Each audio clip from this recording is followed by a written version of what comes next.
જેલમાં સુવિધા મેળવતા કેદીઓમાં ભરૂચ એસઓજીની રેડથી ફફડાટ ફેલાઈ જવા પામ્યો હતો। અંકલેશ્વર સબ જેલમાંથી કાચા કામના કેદીઓ પાસેથી 5 મોબાઈલ ફોન મળી આવ્યા હતા। જેલમાં સુવિધા મેળવતા કેદીઓમાં ભરૂચ એસઓજીની રેડથી ફફડાટ ફેલાઈ ગયો હતો। અંકલેશ્વર સબ જેલમાંથી કાચા કામના કેદીઓ પાસેથી 5 મોબાઈલ ફોન મળી આવ્યા હતા। એનડીપીએસના ગુનામાં સંડોવાયેલા અને અપહરણના ગુનામાં સંડોવાયેલા આરોપીઓ પાસેથી મોબાઈલ મળી આવ્યા હતા। ત્યારે જેલરની કેબિનમાં પણ મોબાઈલ હતા। ભરૂચ સ્પેશિયલ ઓપરેશન ગ્રુપ દ્વારા સરપ્રાઇઝ ચેકિંગમાં ભાંડો ફૂટ્યો હતો। ત્યારે 4 મોબાઈલ આરોપીઓના જ્યારે એક બિનવારસી હાલતમાં મોબાઈલ મળી આવ્યો હતો। ભરૂચ એસઓજી પોલીસે મોબાઈલ ફોન જપ્ત કરી અંકલેશ્વર એ ડિવિઝન પોલીસ મથકે ગુનો નોંધ્યો હતો।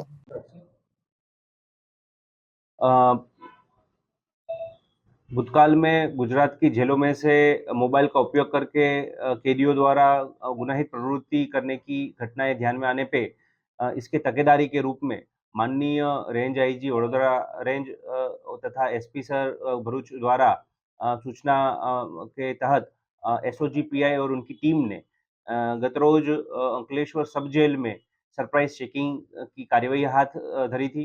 इस चेकिंग के दौरान जेलर के चैम्बर और उसके आगे के रूम में कुछ कैदियों के पास से और चैम्बर में से 5 जितने मोबाइल बरामद हुए हैं, जिसके तहत पुलिस ने प्रिजन एक्ट की कलम 42, 43 और 45, 12 के तहत गुना दाखिल किया है और 5 आरोपियों के विरुद्ध गुना दाखिल किया है। और इसके बाद पुलिस ने डीप सर्च करके ऐसी कोई प्रवृत्ति है कि नहीं उसकी ज़्यादा तपास हाथ धरी है, जिसमें बैरक और पुलिस जेल के प्रीमाइसिस को भी सर्च किया गया है। इसके तहत ये मोबाइल कहाँ से आए और इसको किस काम के लिए यूज किए जा रहे थे उसकी ઊંડાણપૂર્વક की तपास अभी पुलिस कर रही है।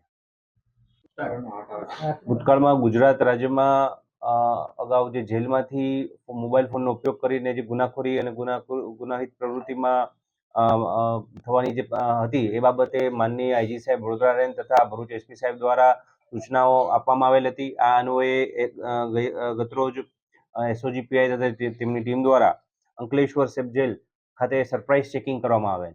આ સરપ્રાઇઝ ચેકિંગ દરમિયાન જેલરશ્રીની ઓફિસમાંથી તથા તેની બાજુમાં આવેલ રૂમમાંથી કેટલાક કાચા કામના કેદીઓ પાસેથી તથા કેટલાક બિનવારસી મોબાઈલ મળી આવેલ હતા। આમાં કુલ 5 જેટલા મોબાઈલો એ મુદ્દામાલ તરીકે પોલીસે જપ્ત કરેલ છે તથા 5 જેટલા આરોપીઓ વિરુદ્ધ પ્રિઝન એક્ટની કલમ 42, 43 તથા 45, 12 મુજબનો ગુનો દાખલ કરી તેમના વિરુદ્ધ કાયદેસરની કાર્યવાહી ચાલુ કરવામાં આવેલ છે। આ પ્રકારની કાર્યવાહી બાદ પોલીસે જેલ પ્રીમાઇસિસ તથા એની જે બેરેકો છે તેમાં પણ સર્ચ ઓપરેશન હાથ ધરેલ તથા આ પ્રકારની અન્ય કોઈ વસ્તુ મળી આવે છે કે કેમ તે બાબતે તપાસ કરી આગળની કાયદેસરની કાર્યવાહી ચાલુ છે। Bureau report Janadesh news Bharuch.